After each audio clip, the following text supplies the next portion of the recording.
الرحیم الحمدللہ رب العالمین والعاقبۃ للمتقین والصلاۃ والسلام علی رسولہ محمد وخاتم النبیین۔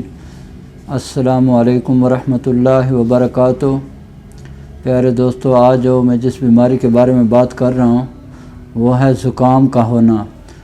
یہ ایک ایسا مرض ہے جو اکثر اوقات لوگوں کو اس سے واسطہ پڑتا ہے۔ اس میں زکام کی بیماری ہو جاتی ہے، اس میں بعض دفعہ موسم بھی اس پہ اثر انداز ہوتا ہے، اور بعض ایسے مریض ہوتے ہیں جو پورا سال اس مرض کا شکار رہتے ہیں۔ اس کی وجہ یہ ہے کہ ان کے جسم میں، ان کے معدے میں اس کے معدے میں ٹھنڈک ہوتی ہے، جس کی وجہ سے ان کو زکام سے واسطہ پڑتا ہے۔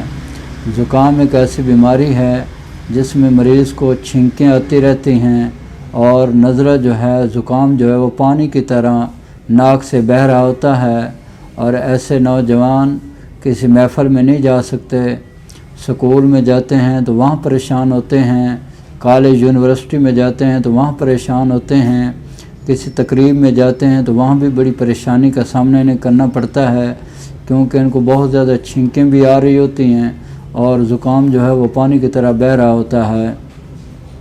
تو ایسے مریضوں کا دماغ جو ہے وہ بھی کمزور ہوتا جاتا ہے، اور بعض مریضوں کے بال جو ہیں وقت سے پہلے سفید ہونا شروع ہو جاتے ہیں۔ تو ایسے مریضوں کو چاہیے کہ وہ اپنے معدے کی طرف توجہ دیں، اپنے معدے کو زیادہ سے زیادہ مقوی کریں، معدے کو طاقتور بنائیں، اور اپنے جسم میں حرارت پیدا کریں، کیونکہ حرارت میں زندگی ہے۔ اگر حرارت انسان کی ختم ہو جائے تو انسان جو ہے وہ ایک مردہ سی حالت میں آ جاتا ہے، کیونکہ حرارت سے آپ دن بھر کے کام جو ہیں بخوبی انجام دے سکتے ہیں۔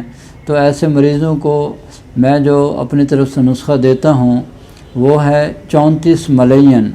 یہ آپ نے صبح و شام 1000 ملی گرام کا کیپسول بھر کے ہمراہ پانی استعمال کرنا ہے کھانے کے بعد، اور اس کے ساتھ 5 ملین خاص، یہ 1000 ملی گرام کا کیپسول دن کے وقت ہمراہ پانی استعمال کرنا ہے، اور رات سوتے وقت جوارش کمونی چھوٹی آدھی چمچ ہمراہ پانی استعمال کرنا ہے۔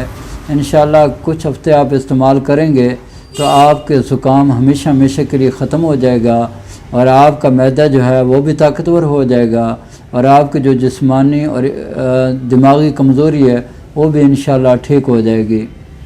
اب میری اللہ سے آخر پہ دعا ہے کہ اللہ تعالیٰ مجھے اور آپ کو اور پوری دنیا کے تمام مسلمانوں کو دنیا اور آخرت کی تمام سعادتیں اور بھلائیاں نصیب فرمائے، اور ہم سب کو صحت والی، سلامتی والی، عافیت والی، برکتوں والی، کامیابیوں والی زندگی نصیب فرمائے۔ آمین۔ وآخر دعوانا ان الحمدللہ رب العالمین۔